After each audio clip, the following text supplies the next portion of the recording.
When he turned his back from shoulder to shoulder, it looked like as wide as the tailgate of a truck. And just darkness, literal darkness, just came like all over, just all over me except where I was standing. This thing let out the most blood-curdling, mind-blowing, spine-tingling scream that you've ever heard in your life, and it cut through me like a knife. And I knew that they were going to take me. I just knew it. And then the next thing I can remember is being levitated. Well, when I look in there, I see two big eyes staring back at me. Hello and welcome. You're listening to the Bump Podcast, a place for the believers of the unexplained, monsters, and paranormal. Join us, and we'll go face to face with what goes bump in the night.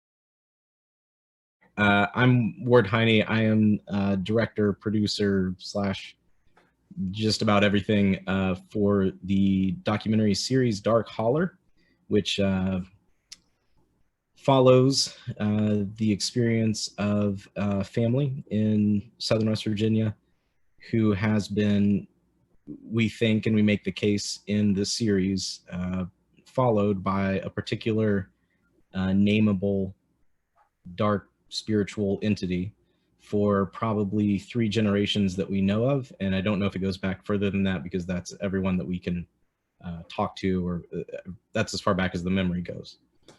Oh wow, okay. So the touch point for this, like how it got started, like I don't know, man, like probably a lot of people in 2019, 2020, when everything started kicking off with the thing that shall not be, the thing that made it so nothing will ever be the same again. Right. I guess I had a lot of friends on various sides of the political spectrum and various sides of the various stops along the how seriously we take the mainstream narrative zeitgeist that we're being fed. And I guess I was trying to figure out for myself what to think about all of it. You know, as far as paranormal stuff goes, growing up, I assumed that, I don't know, 90% of it was psychological, and maybe 10% of it was, like, I had this category for possibly the demonic, and that was pretty much, I just filed it all the way under there, and anything that was uncomfortable or didn't fit in those categories, I just sort of kept a drawer labeled "that's crazy" on it and would throw it in that drawer.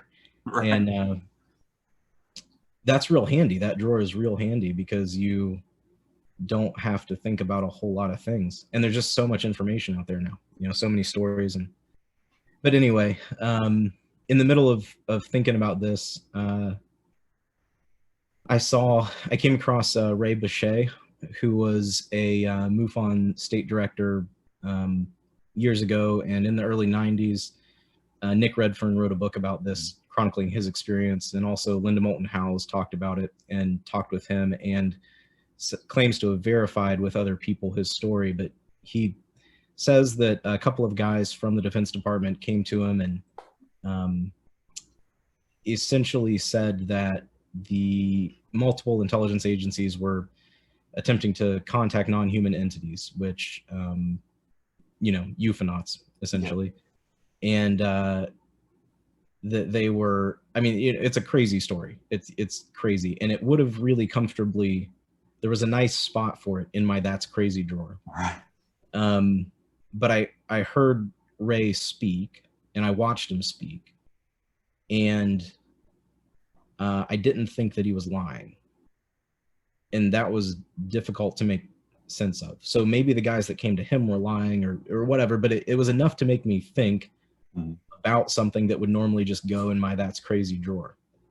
And so I did, and about the same time, I came across, I think Tom O'Neill is the name of the guy who wrote the book on Manson's connection to MK Ultra. Yeah. And at that point, then I started diving back. Okay, MK Ultra is a real thing and not just a subplot to Zoolander. Yeah. And oh, Project Mockingbird is a real thing. Oh, like all these things. Yeah, it's all real. And so, yeah, it's all real. So then it was kind of like, all right, my metric for what was okay to just throw in the crazy drawer is obliterated. And it was about that time that I came across Hellier, which is a series about some high strangeness set and starting in Eastern Kentucky, but touching on some West Virginia stuff too. And I had a friend of mine who was a pastor, like a church planner in Southern West Virginia, down in Chapmanville at the time. Now they're in Logan. And I had been friends with him for years, and we'd talked through theology and stuff for seriously like 5 years, I think. And but I knew that he was there, and Logan's like, I don't know, maybe an hour from Pike County. Yep. So I asked him, I was just like, have you seen this thing? And he said he had. And I was like, have you ever, you're down there, have you ever seen or experienced anything weird or paranormal? And he kind of tiptoed around it for a minute, and then, trying to feel me out. And then eventually he told me that how he came to believe that he had conducted an exorcism like 2 weeks prior to that conversation. Oh, wow, okay. And so I had just purchased a camera kit. I do video production full time. I work for it's boring, some corporate marketing firm. But I just bought a camera kit to do freelance work. And I was going to be in West Virginia anyway. And I thought, oh, I'll go down and interview this girl. And maybe it'll be like a short little 10-minute thing where there's, just a story and no way to back it up. But it's, I don't know, it's interesting. Right. And then like a couple days prior to going down there, I started to notice, I think Josh, my pastor friend, pointed out to me that there are some connections between Logan and Point Pleasant, West Virginia. And there's also some interesting, like, the whole place is riddled with mines. Yeah. And caves, which is another crossover with some of the stuff in Eastern Kentucky. And so when I went down there, I was thinking, this is probably just this story, but maybe it would be an interesting jumping off point to go look at just high strangeness in Appalachia generally, without thinking that this story would do any of that. I just thought it would be that story, and then maybe, okay, we start to do other things for YouTube and stuff. And what ended up happening is I interviewed the girl, Kristen, who we believe was possessed and exorcised, who she believes was possessed and then exorcised, and talked to her sister. And I interviewed them the first day, and then sort of drove around Logan and went to like Hatfield Cemetery and just got generally creepy stuff. And part of my drive to do it too is I grew up in Lincoln County, and I'd always kind of wanted to do, I don't know how to put it. I've thought about how to say this, but like there's sort of this melancholic kind of feeling of having been left behind by most of the world that sort of hangs in West Virginia. And I don't know if that's your experience or not, but I refer to it as like a learned hopelessness. It's it's like a generational hopelessness. People just kind of gave up. Yeah, that's a good summary for it. It's a good word for it. but I'd always wanted to do something that kind of felt like what West Virginia felt like to me growing up. And so, you know, going around and capturing like, you know, abandoned coal processing facilities and stuff.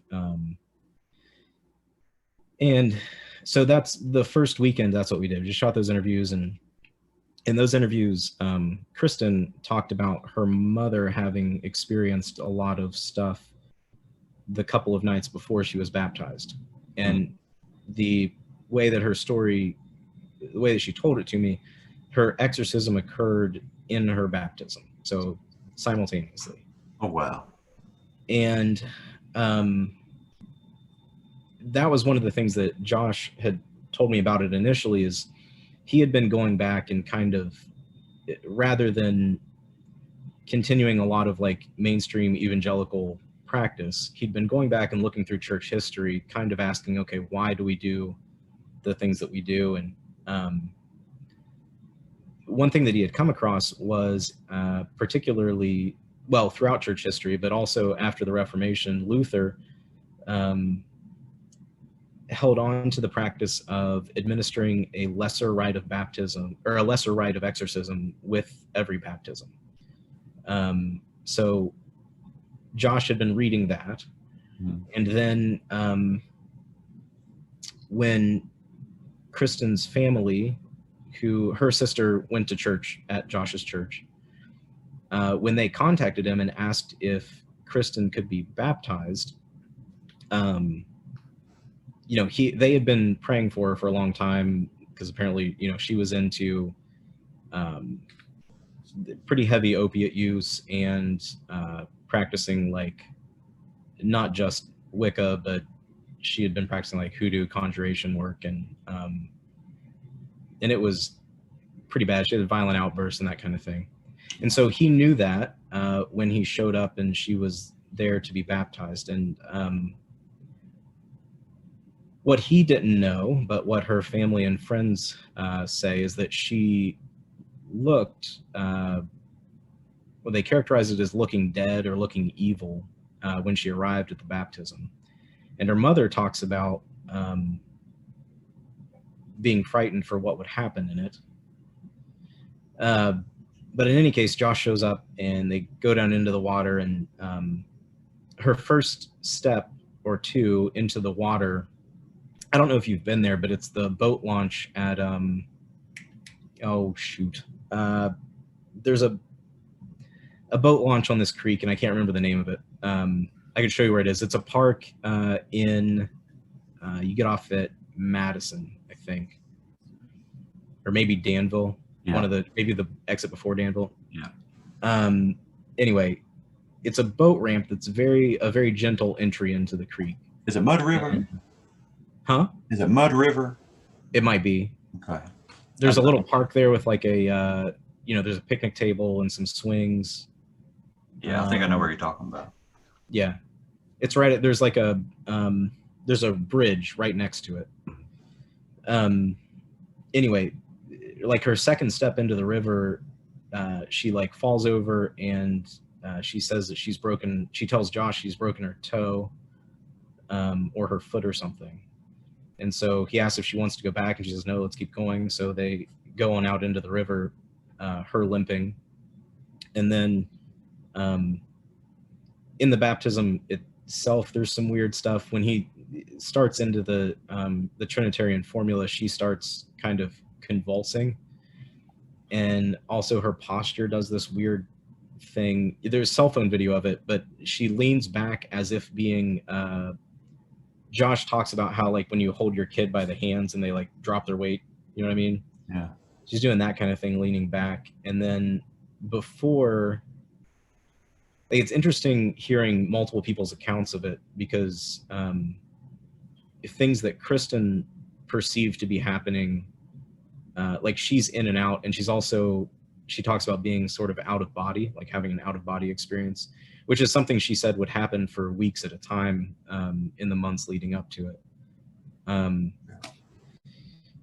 But she says that she was worried that something would pull her under and not let her back up. And Josh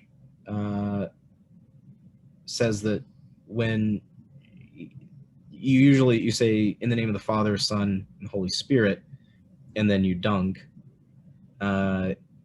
She started going at Father, Son. Like, she started going before they went to, so they had to like catch her on the way up, or on the way down, and then like you can kind of see it's a whole thing. But anyway, so that point when Kristen is describing this in her interview, I knew that I needed to go talk to her mom and anybody that I could that was there. So we came back like a month later, and I planned a week to shoot. And we sat around. We went to a like this is where the weirdness really starts. So on Monday, we go to this house that's not really connected to Kristen's story, except that her best friend, her grandmother owns this property, and it's been in her family for some time, and it's supposed to be real haunted. And I thought at that time, it was just about strangeness in the area. It wasn't so much trying to connect everything to Kristen. I was just going to go see how many stories we could get. Right. And we're going through this house, and we hear a story when we get there.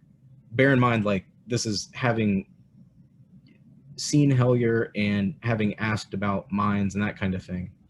So the first story that we're told about that house is this girl's grandmother, who owns the house, talks about her aunt, I believe, who lived there up until just like 3 months prior to us being there. And her aunt tells the story of being in the kitchen with, I think, her husband and another man. There were 3 people in the house, and seeing what they described as a child with a burned face. Oh, shit. Okay. Press its face up against the screen door like this. Okay, that she gestures like that with the hands and stuff. And of course, childlike figure with a burned face puts me in mind immediately of Hellier. Yeah. And so I'm asking about mine entrances and footprints and stuff, and none of that. And one of the things they talk about paranormal stuff being like a trickster, and a lot of times you run into, this is not a thing that I knew at the time, it's a thing that I had heard people say, that you run into like dead ends. So I thought, oh, small figure, okay, for sure, let's go up and see what this house is doing. So we went up to the house, and there's a lot of strange stuff in the house. There's possibly an EVP that we pick up in the house. There's a weird like coincidence of when I first, all right, there's one room in this house that's padlocked shut. It's been padlocked shut forever, and no one's allowed to go up there. And it is the slave quarters of this house. So it was an old enough house that there were 2 separate staircases, and there were slave quarters and then quarters for the owners, I guess. All right. The slave quarters, that room had a latch and a hook and latch that you could put a padlock on.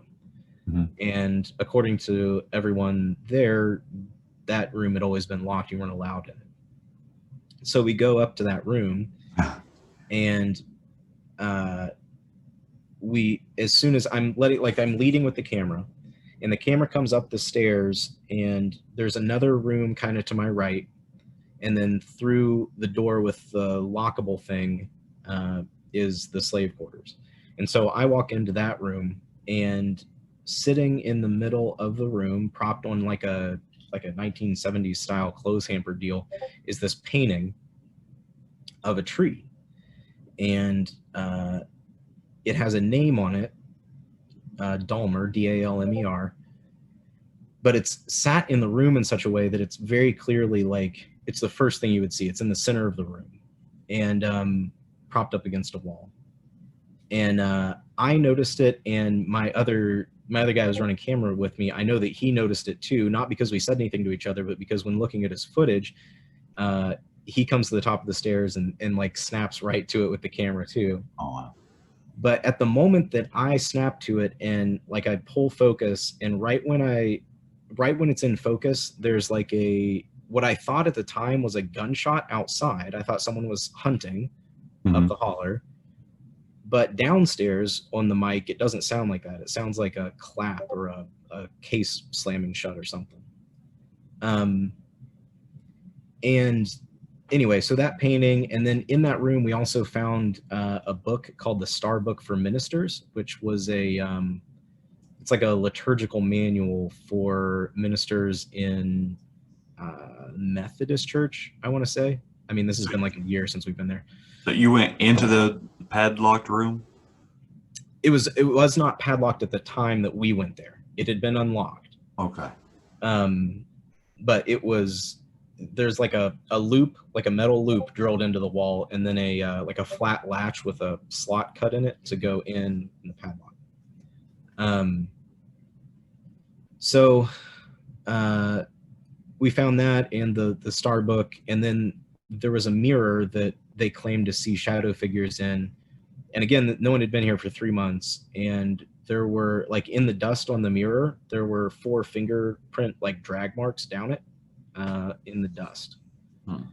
So anyway, the house was weird, but because I was thinking, you know, Hellier, little figures, that kind of thing, I almost missed.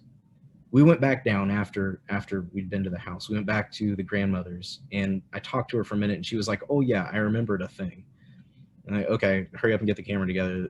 And she talks about this person that had lived there before, the same person who had seen the little figures, called her one day in a panic because the largest owl that she had ever seen was like standing in her yard. Like an owl too large to be real. And at first when she said it, I didn't know, I had no category to even pick up on an owl being thing or a large bird. I was just like, okay, she saw a large bird. That's whatever. And someone else who's there in that house, while she's telling the story, says, when was the Mothman stuff happening? And she goes, I don't know, I've never heard of Mothman. This was like 72. So it was like 5 years after the height of the Mothman stuff. But what's interesting about that, I found out later, reading Mothman prophecies, is large birds were seen on the Ohio side of the river during the Mothman flat. Yeah. Also, large flocks of large birds seen during the Mothman flat, which is a thing to remember for later.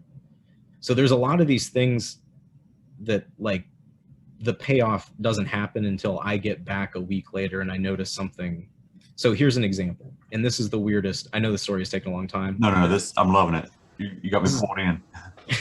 This is like the weirdest thing that happened. Not in the, like, something I saw that was paranormal, but this was the weirdest thing that has stuck with me as like a takeaway from the whole thing. So I thought, as a joke, Monday night, because we had watched Hellier, I was talking with Josh and one of his friends who kind of ended up serving as like a cult or paranormal consultant on the whole thing, because like I'm not an expert at this. I'm just a guy with a camera who wanted to tell a story. So I kind of leaned on him quite a bit. And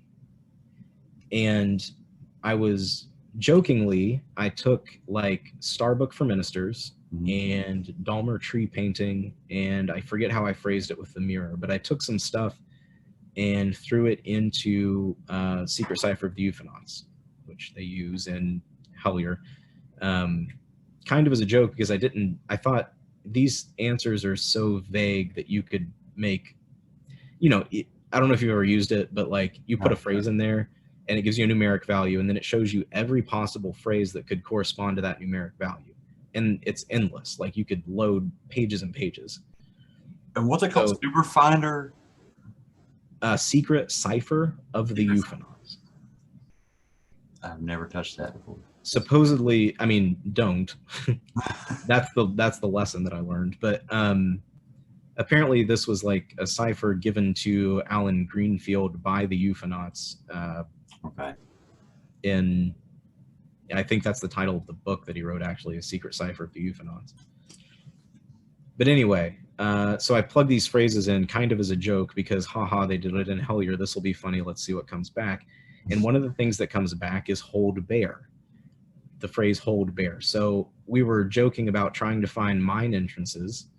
And Josh says, I've got a mine entrance, right up the holler from my house. And I jokingly say, and this is the only reason I remember it later, we better not go in any mines. This here says hold bear. So you don't want to find any bears, right?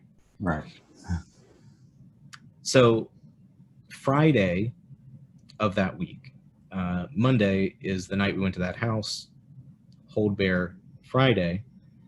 And by this point, how much time do you have? We got plenty of time, bro. All right, so just hold on to the hold bear thing. Okay. That's how we got hold bear. Tuesday, we go and shoot some B-roll around, take a drone up and shoot some stuff. And I think we end up going up to a location that all the locals there in, it's Unita. Mhm. They refer to as Big Rock, Little Rock. It's like I don't know, it's a rock outcropping on the top of a ridge that you can get to by like side-by-side or ATV. Right. And it's a place where Kristen used to go practice, bury spell jars, that kind of thing. And so we go up there just to kind of like look at it and talk to her and get some drone footage of it. And it's pretty cool looking. And there might be something to the idea of high places, because there's a lot of these like rock outcroppings that are kind of oddly, if they're entirely just down to erosion, it's kind of weird that they erode the way that they do. Yeah, man. Because the rock strata are very thin relative to like what you would see if you go underground in a mine. And maybe that's just, I don't know. I'm not a geologist. I don't know. It's just weird. Particularly when you like the cosmic geography type thing with height versus lowness. Height being near the divine. Mm-hmm. Anyway, it's a whole rabbit hole. Then Wednesday, we finally get to talk to Kristen's mom. Now, Tuesday, I interviewed Kristen's best friend growing up, the girl whose grandmother owned the slave house. Okay. And one of the interesting things that she says, in addition to describing Kristen's baptism and what it was like as Kristen got deeper into the witchcraft and the hoodoo, one of the things that she says that was real interesting was that Kristen's mother's family was very, first of all, like, there's an expression down there, not my story to tell. Mm-hmm. Yeah. And she couched it in, this is, I'm not trying to gossip about them. Ask them if they're cool with me telling the story. And I did, and they were. So I'm not, anyway. She says that Kristen's mom's family was very chaotic, that they were moved around an awful lot growing up and just had a lot of, what she said was a lot of family secrets.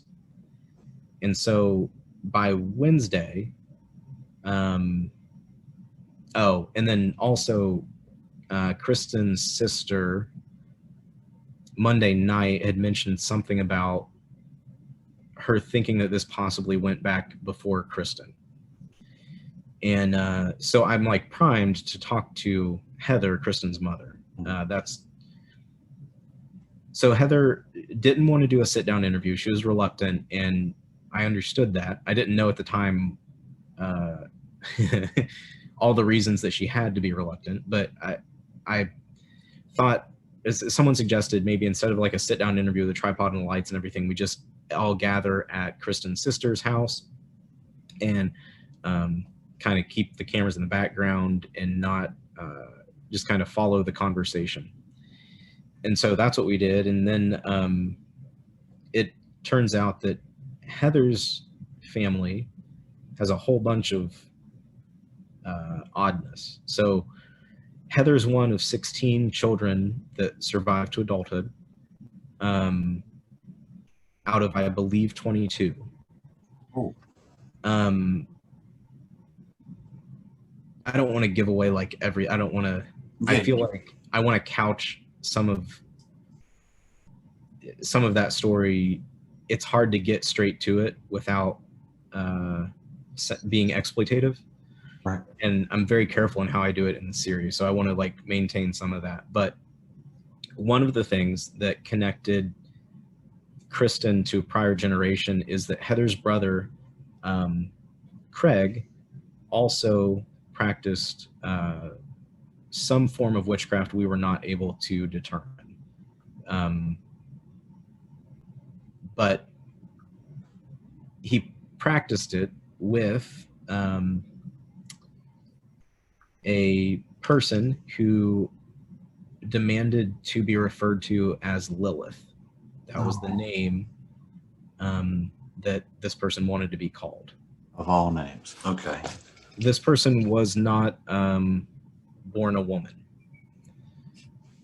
but dressed as one and demanded to be called Lilith.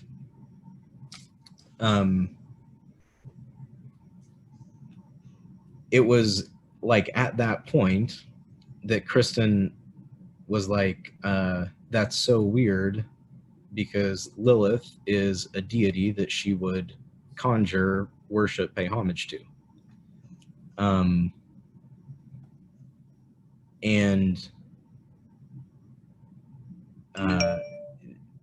So that was the first, but Wednesday was the first indication that there was like a nameable thing. Yeah. Craig, like after this practice, ended up twice being diagnosed schizophrenic and sent to Cabell Huntington Hospital. The events that surround those diagnoses are pretty weird. There was an exorcism attempt in one where he did not want to be called Craig, and threatened violence, and another one where he actually had someone like trapped in a closet and then ended up fighting through the house out into the yard, and the cops were called, and it took several police to get him in the car and all this. So that was Craig. Kristen, that was when Craig was younger, and he mellowed as he got older. And Kristen like lived with him for a while. Okay. And let's see, someone who was there at, not me, but one of the, I think it was Kristen's sister's husband, asked her, were you informed in your view of spirituality in the world by your relationship with Craig? And she said, well, kind of, but it was like we already sort of saw things the same way. It was just like we were clicking. She has a tattoo on her left hand that's a wolf. And she said that she got that tattoo of a wolf because Craig used to tell her that she had the spirit of the wolf because she was a Bellamy, was her last name. Right. Again, another thing to like put it in the pocket for later. Okay.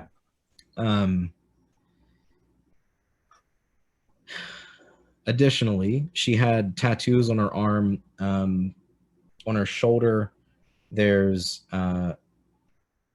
like the night goddess, which is Lilith, night goddess, Ishtar, Hecate. They're all like Yeah. the same thing by different names. She has it embracing death. She has a tree with a flock of crows taking flight from it, and then the wolf.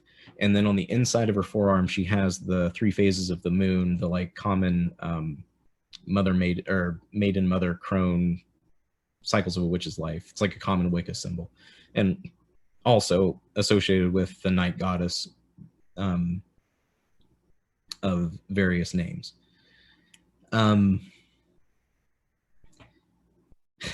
So now we're starting to get an idea, right? There's a pattern at least. All right.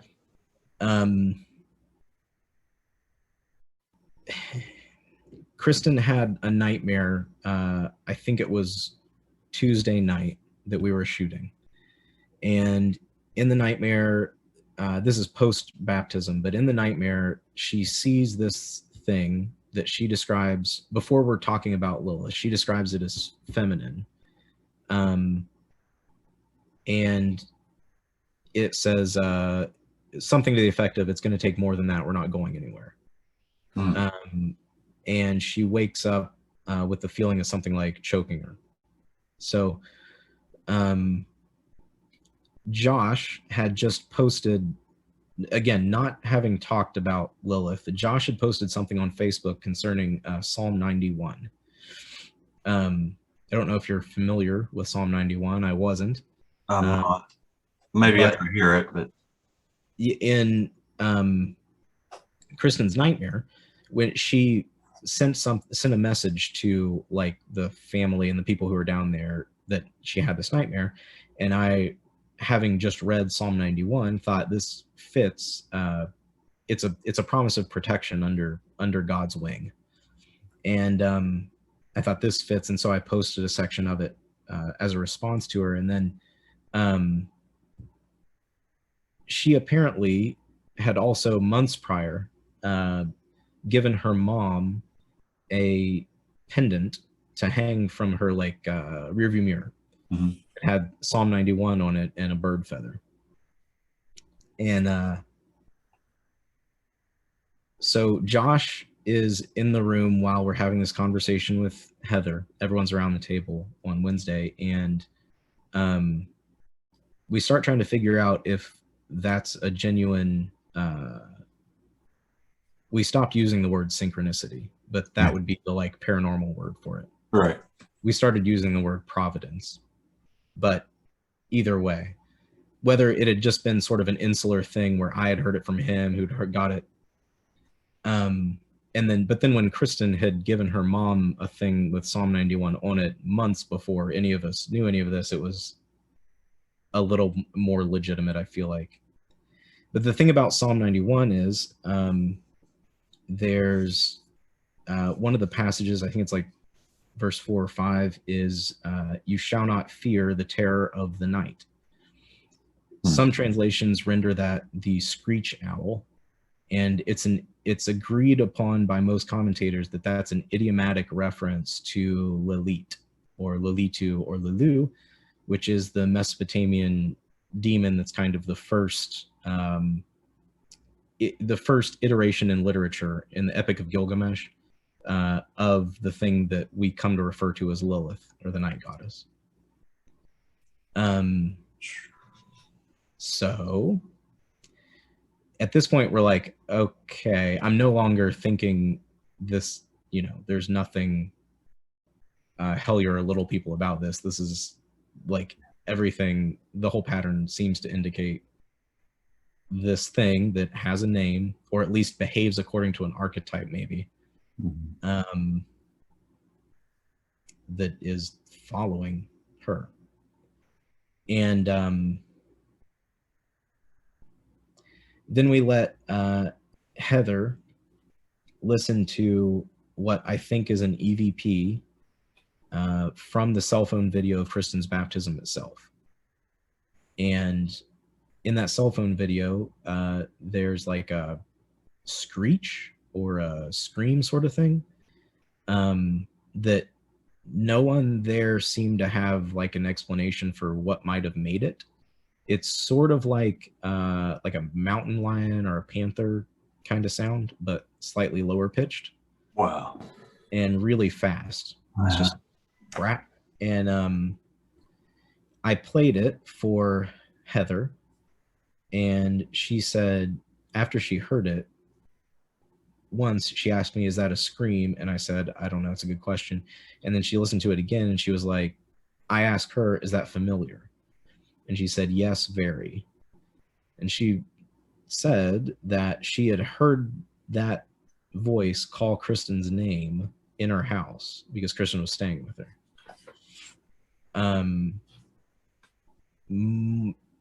Later, I did an interview with Kristen's cousin, whom she's close to, Morgan. And Kristen's cousin says that she was FaceTiming with Kristen maybe a few days before I got there the second time to shoot. And she heard, when I played that noise for her, actually before I played the noise for her, she says that she thought she had heard something in that video. And then we play it for her, and she says that's a voice I heard calling Kristen's name over FaceTime. What? Before we got there. Okay.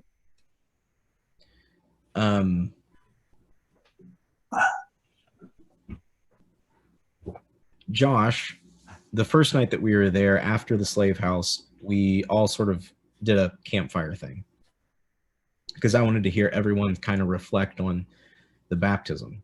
And apparently Josh had been on the phone with Misty's husband, so Kristen's brother-in-law, one evening, and he had also been talking to the guy that was kind of our paranormal consultant at the same time on Messenger. And he was describing the sound in the video because I had just that night when they were having the phone conversation, I had just heard that sound on the cell phone video. And he was telling them, this is a thing that if you look at like records of demonic activity down through church history, animal-like screams are an associated phenomenon. And I guess right as he was saying this, Derek and Misty heard what they thought was like something fighting a cat out on their porch. And Richie, our friend who's like been a paranormal investigator for a long time, he hears something at his place. Derek and Misty go out on the porch. There's nothing there. The bag of trash that they had left is intact.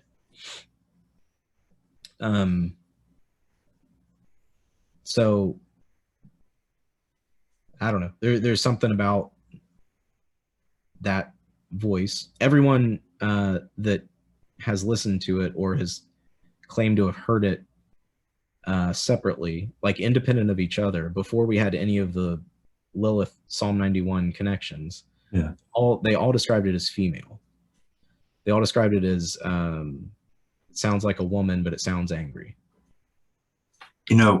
Not to cut you off or anything, man, but I've heard several recordings of interactions when somebody's supposed to be, possessed and they're doing a, exorcism or whatever.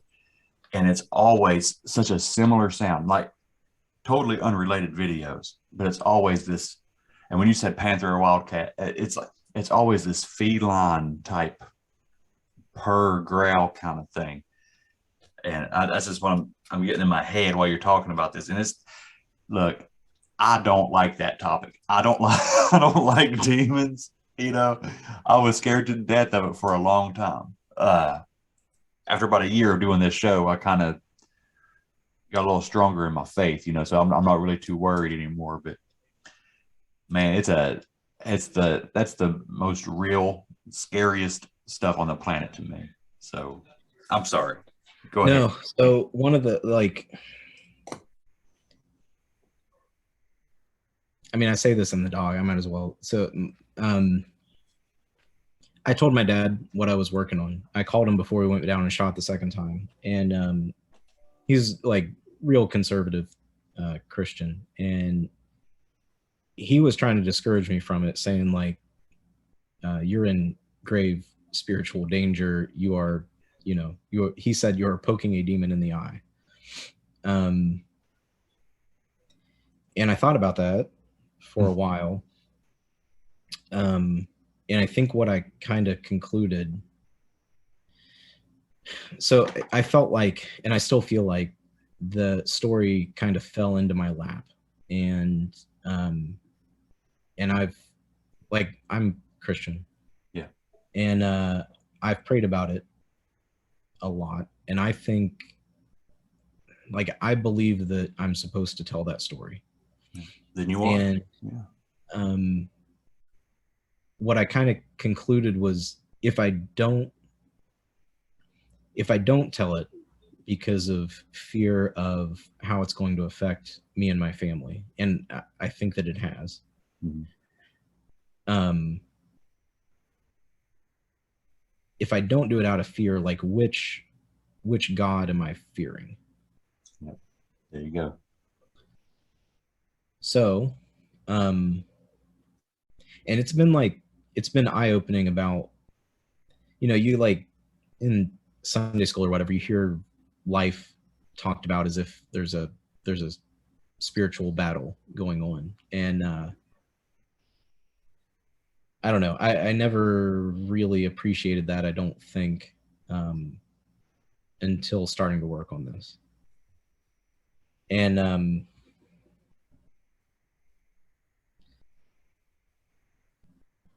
don't know, man. It's all right, man. It's all right. It must be getting pretty real sometimes, huh? Yeah, there were, there's friendships that, and like mental health stuff in my own family that have been, I think, stuff that's gotten better now, but I think everyone sort of attributes to this. Yeah. And like, I think I'm the sort of person that if I were to see something scary or have like a real, like see a full body apparition, like I would be terrified in the moment. But I think that it would be like, oh, I'm actually doing something. And so I don't think I get that kind of thing. I've had nights where, like, inexplicably out of nowhere, I get like fight or flight panic mode, and I'm not that guy. Like, I've never experienced that. I've had nights where like I won't work on the project because there's like this like really deep discouragement, like, this isn't good. Like, I'm gonna put this out and people are gonna be like, this is retarded. Like, but anyway, it's anxiety attacks. Yeah, that's one of the most common demons there is, in my opinion. I label these mental health, if they want to call it mental health. I think it's all spiritual at this point, Ward. I think it's both. My background's in counseling and human services, but I walk away from that 3 or 4 years and I'm seeing everything in a different light. I really believe this is all spiritual, and anxiety is a little demon, man. It doesn't possess, but it oppresses you. It depresses you, and it eats at you. I think it's I think it's all wrapped up. I think it's both. I think we only, we see the material side of it. But I don't think that gulf between the spiritual, or, if you don't want to look at it in a faith context, we can use the word interdimensional, like, if that is more comfortable. But I don't think that barrier is as strong as it looks to us from this side. No, hell no. No. It's all spiritual, in my opinion. It all is, man. And I've rode the line a little too close with past shows. I've talked to people that want to talk about a paranormal encounter, and then stuff starts happening around my house. And I don't know if it comes through electronics, you know, like the speakers completely went out on a brand new laptop, still don't work to this day. But I got a few EVPs. I had cabinets in my kitchen slamming on their own. We all see, you know, the little shadows zip by through the kitchen stuff. It got to the point where I don't know if you can see it on my wall or not, but I have a cross that I got. I ordered 3 Holy Land crosses, you know, from Jerusalem. And I put them throughout my house. I saged the house. I prayed over the whole house. It really made me dig into my faith, man. So don't be afraid to dig into you. You know what I mean? It's not goofy to do that stuff. It helps. It's had the same. It's had the like. There were times we got. So this will segue. This is handy. Okay. But we're getting ready to go into Heather's childhood home in Man. Man's like an hour south, an hour deeper into Appalachia. Yeah. And like the stories that Heather told about this place, were like her dad was pushed down the stairs and had a compound fracture in his shin. And he said, they pushed me down the stairs. He would spend, they had separated at this time, he from Heather's mom, but would come to visit at that house in Man. And every time that he visited, in later life, he was extremely religious. I mean, had Bible all the time. And he would only stay in the one room upstairs where all the activity happened. Everyone in Heather's family that I talked to that stayed at that house reported something strange about that room. Like one of the guys, Heather's brother, said he had something crawl in bed with him one night that he assumed was his daughter. And then he came downstairs the next morning and his daughter's on the couch. And he said, why'd you get out of bed? And she said, someone kicked me out of bed. So like, and everything in that room is nuts. Yeah. And her dad pushed down the stairs. They would hear voices and craziness in that house. And so we ended up going to that house. And one of the things that I was thinking of, I mean, at this point I had kind of made my mind up, but I didn't want to bring anything back. You know, I've got wife and kids, and you know, me going in somewhere for the sake of a thing that I think I'm supposed to do is one thing, but I better be pretty sure if I'm coming back to them. So, yeah. But I, like you said, digging into your faith, like I've kind of taken this attitude where, look, when Christ says all authority in heaven and on earth belongs to me now, and then in Peter, when it says that he goes to the spirits in prison and preaches to them after, I don't think that's like dead people. Mm-hmm. I think that is the evil spirits in chains from the time of Genesis 6 and the flood. Yeah, the Watchers. And I think him preaching to the spirits in prison is more accurately viewed like the cowboy in a Western, like kicking in the door of the saloon and being like, I own your stuff now. Like the nations now belong to me. Right. So anyway, I've been taking the view that like, well, Jesus owns all of it. And I think he wants me to tell the story. And so I'm going to pray about it, but we're going to go ahead and just go where, I don't know, try and get the best stuff. Like if I'm supposed to expose whatever this is, let's just go as hard as, you know, whatever. The struggle, the battle is ordained. Like it's appointed anyway. Yeah. So let's just get on with it. So anyway, we go to this house and we didn't know the people that are there now. And it's been 25 years since Heather lived there. And this will tie back to, it's funny how this segue works. So I did not plan this, but so we walk up to the front door of the house, and this is the day after Thanksgiving. This is November 20, I want to say it was the 29th, whatever, the Friday, November 2020. the Friday after Thanksgiving. And we didn't think anyone would be there or let us in because it's Thanksgiving, and if they had people over, and also if they were experiencing anything in that house like Heather's family was, would you invite people in to, Right. but we show up at the door, and sure enough, this guy comes, like he pulls in and walks up behind us and asks what we're doing there. And we come to find out he's the owner of the house. His name's Chris. And as soon as we say we're making a documentary about a family that lived here and experienced some paranormal stuff, and for like the next 15 minutes, he thinks we're psychics, and he keeps referring to us as psychics. But anyway, he invites us in, and the first story that he tells us is he was pushed down the same stairs, and his collarbone compound fractured, and he had the scar, and he still had the holes in the drywall. And that was the first story he told us. And then we said, no way. The last guy, 25 years ago, a guy lived here, had the same thing happen. Yeah. And he's taken us around, showing us upstairs. So he lives there with his wife, and then their 2 grandchildren, which are teenagers, like 15 and 13, I think.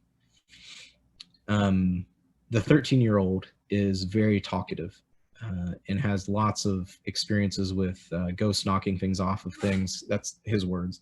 Yeah. Nightmares. The other kid, the older one, his room is the room where all the activity was supposed to happen. In that room, I see a moon hanging on the wall, like a wood moon hanging, like a decorative thing. And I asked the kid, the quiet kid, I said, "Did you put that there?" And he says no. And the other kid says it was here when we moved in. And so I asked Heather, did you guys hang that? And she said, no, that was there when we moved in, like 25 years ago. We come back down, and at this point, it was just myself and Derek, who's Kristen's brother-in-law. But at this point, we've been long enough that Kristen and Heather have come to see what's up with the house. So now we're all packed in this little house. And Kristen pulls me aside and says, "Did you see all the moons?" And, no, I wasn't looking for moons. And this was the point where she pointed out her tattoo. I hadn't even noticed it up until this point. But the lady had hung moons, like wind chimes of moons, all around the porch, and also inside the house were several moons hung around the house. It was decorative, but she didn't put the one upstairs. That one was there when she moved in.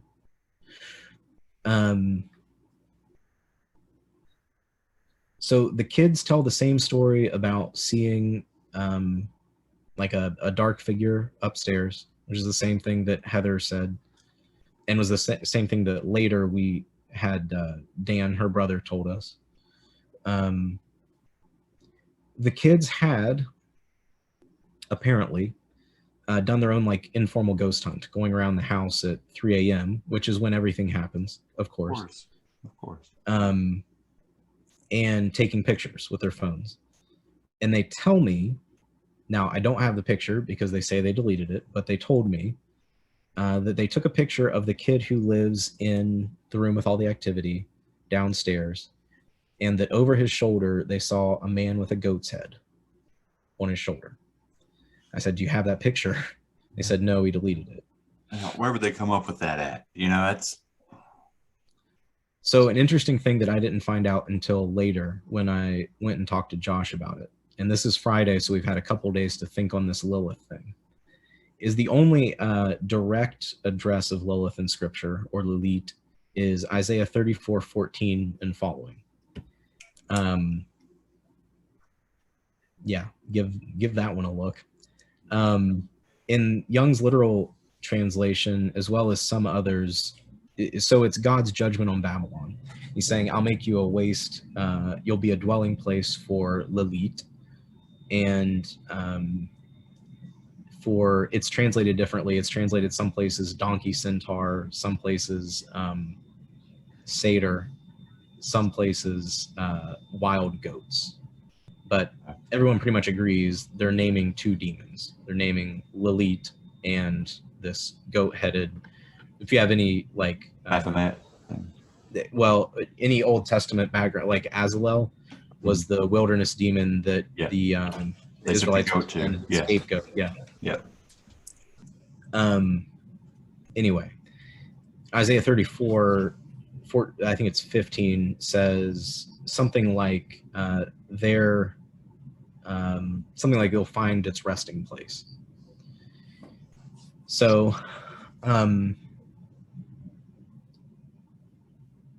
the other, like, there's too many weird things about this house to go into all of them. Like, it would take an hour. But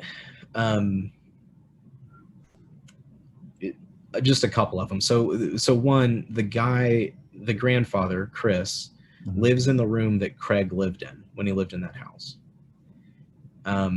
Heather comes into that room and like taps me on the shoulder and said, do you see all of the dream catchers?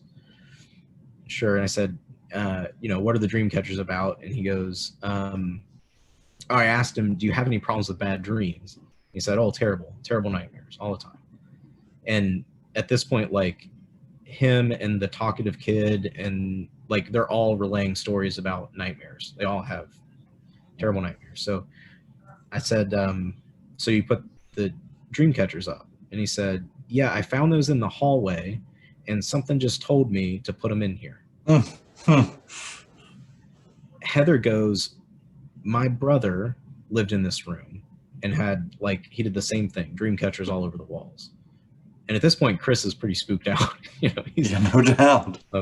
He's like reaching for a Bible. But I noticed not at the time, but later, there were some things that I noticed. One, there are 3 men that live in that house. There were 3 windows in that house that were covered in black plastic sheeting and possibly another curtain, but definitely black plastic sheeting. 3 windows. I asked Heather, and they're the same windows that Craig had blacked out. Craig, when in the times like leading up to those exorcism experiences, would become extremely reclusive, not want any light in. He would come out to eat, and that was it, and would black out these windows. Okay, so 3 windows blacked out, 3 men in the house. They told me a story. There were 3 buildings on this property.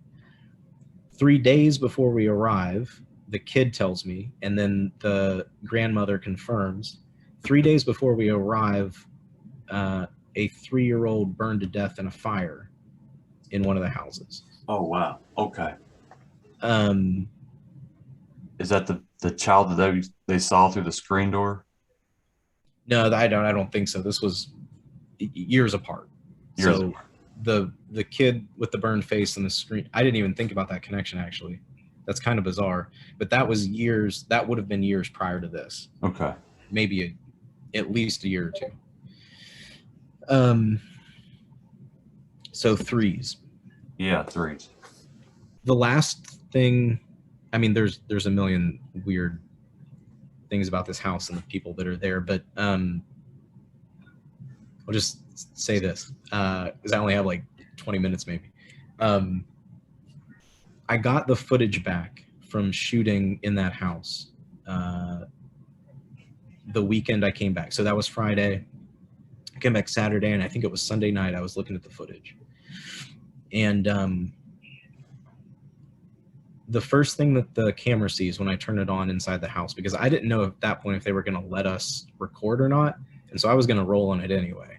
Right. And I don't know, maybe get permission later or ask forgiveness. The first thing that the camera points at in this house is there are 4 bears. One's holding a sign that says welcome, and the third one holds a sign that says go away. And I thought, that's weird that there are 4 bears. Like, this is after I noticed the 3 thing, so I'm looking for numbers now. Yeah. I'm like, oh, 4 bears. Okay. And I start looking around, and I was like, oh, there's bears. Like, these people really like bears. There's like bear figurines all over the TV, like, entertainment center. Right. And okay, play the footage. Every wall in the living room has bear figurines or bear prints. The grandmother's sitting on a blanket with bears and bear prints on it. There's a dream catcher with bears, like, to my left as I come in up here, that I don't see until later. At the top of the stairs, so you go to the right and then you go up these stairs, and there's 2 rooms. The room on the left is the one with all the activity. There's a closet between the 2 rooms, and it is stacked like my chest height with giant stuffed teddy bears. In the room with all the activity, the kid's window is blacked out. It's one of those 3 windows that's blacked out. And in front of it, in front of the black sheeting, is a giant like quilt blanket thing with a depiction of a bear, big bear behind his head. Under the moon hanging, that's been there for 25 plus years, there's a stuffed teddy bear that I didn't even take in at the time because I was looking for moons. I saw the moon. And I didn't even pay attention to what the other kid said, but the talkative kid, I hear it now that I'm like watching the footage 3 days later. He says, yeah, that bear sort of just randomly spawned there. I have no idea where that came from. What? I didn't even pay attention to it at the time because I'm like, this kid's like he's constantly talking. Yeah. And I'm trying to listen to like Heather. Downstairs in Craig's old room, on the wall, there's two of the dream catchers are bears. One of them is a wolf. The bedspread on that bed, bears. So anyway, I'm watching this Sunday night and going through and like just every time there's like, these were some bear holding fools. Yeah. And I messaged Josh and Richie that, and at that point, so I'm not using the secret cipher of the Euphonauts anymore. Right. Because it was this weird, like, I'm sure you've felt this, but it was the like that tingly feeling of having kind of dipped your toe into the current that runs under things, the unseen, like, river. And I could absolutely see how that would get to be addictive. Yeah. And that's what, that's what Richie had warned me about that. He was like, look, the whole point of the interaction for the dark things on the other side is to get you obsessed. It's to get you addicted to this. And I can see how that would work. Yeah, for sure. That would work. So I don't use that one. Yeah, but anyway, I've rambled like through pieces of every episode of this thing over the last hour. Well, when are you gonna be able to release this? So the distributor, Lore, has the first episode, and it's finished. And if you're real nice, I might just send you a screener, because I'd like to know what you think of it. Absolutely. I would love that. I'll do that, because I'm interested in what, because like I said, like, I'm a noob at the paranormal. This is something that I've been into for like 2 years max, I guess. Right. And like, I know a lot more about even the CIA MK Ultra stuff than I do about this side of things. I do too. This is just the story this is the story that fell to me, and now I know a lot more about Lilith than I thought I would. But yeah, so I'm interested. My point in saying that is, like, I'm interested in seeing what people who are more into this, like, your reaction to it. I would love to see it. Okay. Love to check it out.